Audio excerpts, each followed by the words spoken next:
Hello, everyone, and welcome to Armstrong in the Loop podcast. I'm your host, Seth Prentice, and today I'm joined by two members of the Harmony Museum, and I'm going to let them introduce themselves. Hello, I'm Rodney Gasch. I'm the president of the Harmony Museum. And I am Gwen Lutz, and I am vice president of Harmony Museum. Well, thank you two both so much for not only being here, but allowing us to be here inside the Harmony Museum, as this is my first time here. And boy, do you have some history in these walls. It is amazing. The harmonists came in 1804, the winter of 1804, and kind of organized in 1805. And within about 5 years, they had a bustling community building brick houses and having a brewery and making rope and weaving. And so they were quite the industrious group. And fortunately, a lot of that remains in the buildings, and we have quite a few artifacts dating back from that time. Which is quite incredible that you're able to still have a lot of these pieces intact for display. And not only that, but you have multiple properties here that are older than most of the older buildings in Pittsburgh. Yes, there are quite a few that are older than Pittsburgh's history sites, but some of them are Mennonite, some of them are Harmonist, and they date back to the early 1800s that we have preserved those, but we also preserve the history from other times as well, bringing things right up to the present. Wow, that's incredible.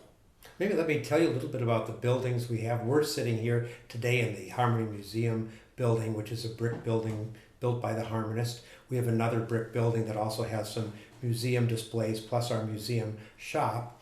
And that is a 1812 building. And our other building, we have 3 log cabins, which date more from the 1820s. Some of those were built by the Mennonites who came after the harmonist, and they were moved here. They were buildings that were going to get torn down or lost, and thanks to our museum volunteers and donors, we were able to move these buildings, reconstruct them, and give them a second life here in the borough of Harmony.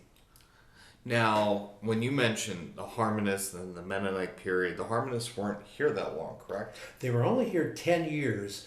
They came in the winter of 1804, organized in 1805, and then by 1814 they packed up and moved to a new frontier, Indiana, and they built the town of New Harmony, Indiana.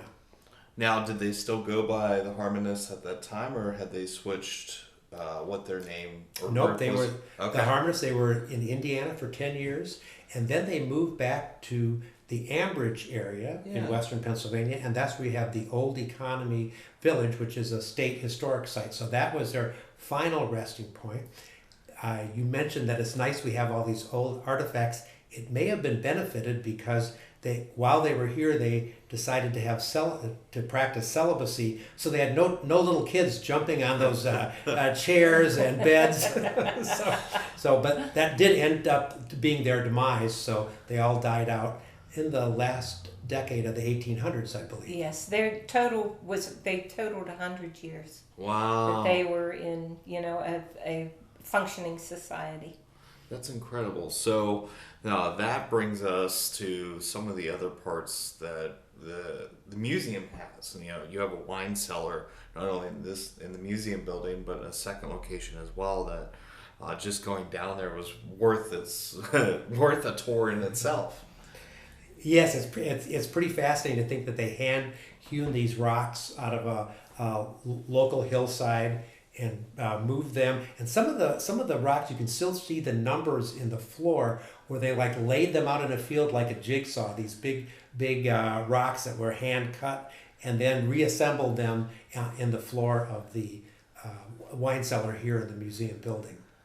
Now, I know that George Washington coming through this area is probably one of probably the most famous part in history that I've heard about, only being in this area for a couple of years. Is there another critical piece of history that maybe goes untold that, really is significant to the Harmony area? Well, the George Washington story is definitely a big part of our history here. He came through Harmony on his way to Fort LeBoeuf. Mm-hmm. And that was actually the beginning of the French and Indian War.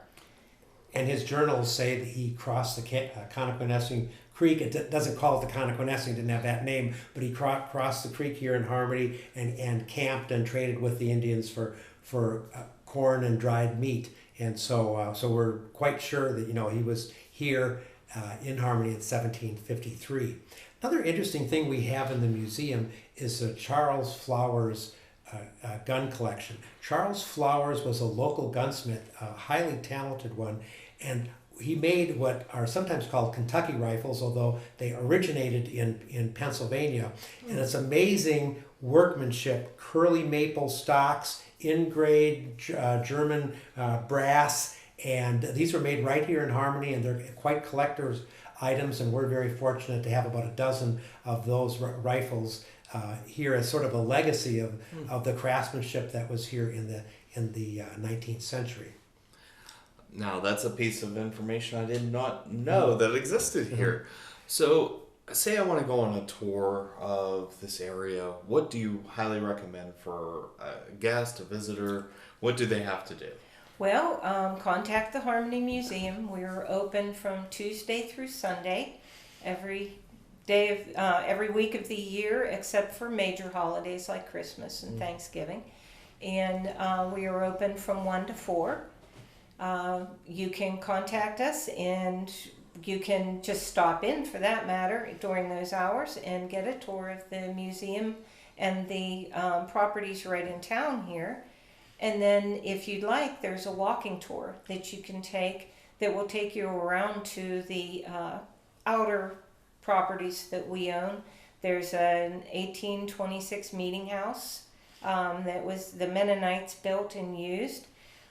There is the Harmonist Cemetery that is just at the outskirts of Harmony.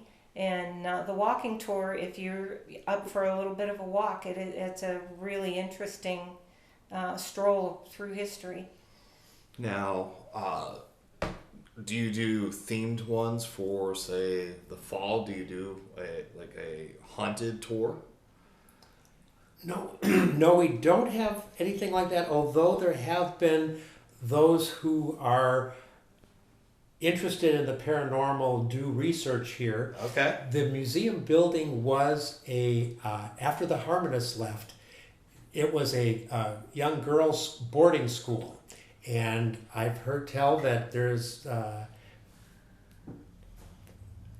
don't know if you want to say ghosts, but there are the images of some young girls that may have been here in that boarding school. That's not my area of expertise, but I'm just that's my story, and I'm sticking to it. Hey, I'm not a registered Ghostbuster, but that makes for good talk, right?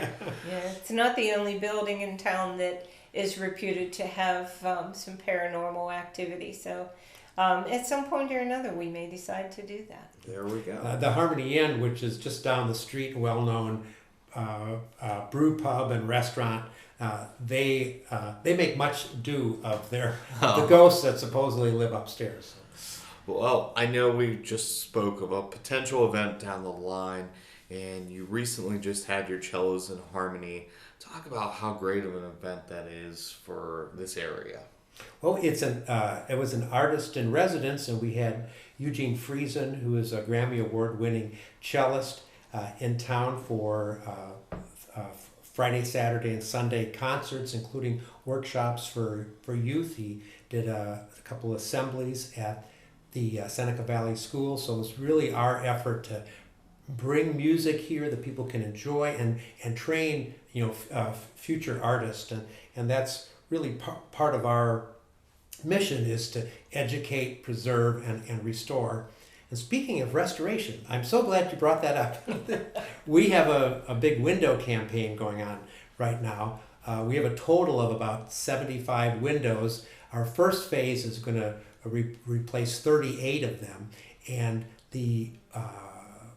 we're fortunate to have in the museum a couple of the original Harmonist windows that happened to be in interior walls that got built over. And as people remodeled, they discovered these windows inside the building. So we know exactly what the Harmonist windows look like. Those are getting recreated. They're actually already been made and will be installed into the building soon. And to make the windows look more authentic, we were able to access the old wavy glass that has imperfections. Yeah. There was a wonderful gentleman up in Slippery Rock who lives in his ancestors' farmhouse, and he donated about 90 window frames that had this glass, most of it from the 1840s. And so the windows will not only have the right looking wood, it'll have the authentic looking glass as well. That's incredible. And we are fundraising for that. All right. Well, So funny I should mention that. Yeah, right. Fundraising. So let's go there. What are your fundraising events to help pay for this project? Well, the biggest one coming up is our German Christmas market, which always occurs the second weekend in November. It is right here at the museum, and there's German food, German music, horse-drawn wagon rides, kids' crafts. We'll have 40 artisans and vendors, and this isn't your typical craft show. They are artisans. We try to pick the cream of the crop to have some of the best articles for sale here that you can find. You can take a self-guided tour of the museum. There's a lot to see and do, and that, like I said, that occurs the second weekend in November. This year I think it's the 9th and 10th. Yes, right? it is. Yeah. Now, I do know that you also have a few other big events on the calendar, like your Trombones on Ice event in November as well, correct? That is November. Do you know the date? It's a Saturday after Thanksgiving. Okay, there we go. Okay, the 23rd. How about we go with that? Right, yeah. And the New Year's celebration here in Harmony is called Sylvester, and it is celebrated on German time. So at 6 o'clock in the evening, we have a ball drop, fireworks. There's live music on the square. There's a German dinner served here in the museum. Lots of stuff to do and see, and it's a great family-oriented celebration because it ends at 6 o'clock, which is New Year's in Germany. And, So the kids can be in bed by 8 o'clock, and you can go out and do your your- adult entertainment if you want. Celebrate twice. Yes. What better way to celebrate? That's right. Is there anything that we might have forgotten today that you would definitely like to get out to listeners, especially with the mission that you have here? I would like to tell people that if you have never been to Harmony before, that you should come and visit us and see what we have to offer. And if you have been here in the past, that you might want to come again and see what's new and see what we've been doing. The other thing, we're always looking for volunteers. If you have an interest in history, we are always looking for people to guide tours. If you like to cook, we have some events where there's food involved, and so there's a lot to do here. We want this to be a real community resource, and we welcome people to come and help us do that. And the best way for people to get a hold of you, is it to call here? Do you have a website? We have our website is harmonymuseum.org, and about the 1st of September it'll be brand new, and we're very excited to see this roll out. We had a website that we jokingly say was first developed by George Rapp in 1804 because it was pretty antiquated, but our new one is dynamic with lots of information. It should really help people find what all we have as options here in Harmony. Well, I thank you both for being with us today, opening your doors, allowing us to tour your museum, get to know a little bit more about the history of Harmony, as well as get ready for your upcoming events. And we wish you the best of luck with those for the rest of the year. Thank you so very much. Yeah, thanks for stopping by to see us. For Armstrong in the Loop podcast, I'm Seth Prentice, keeping you in the loop.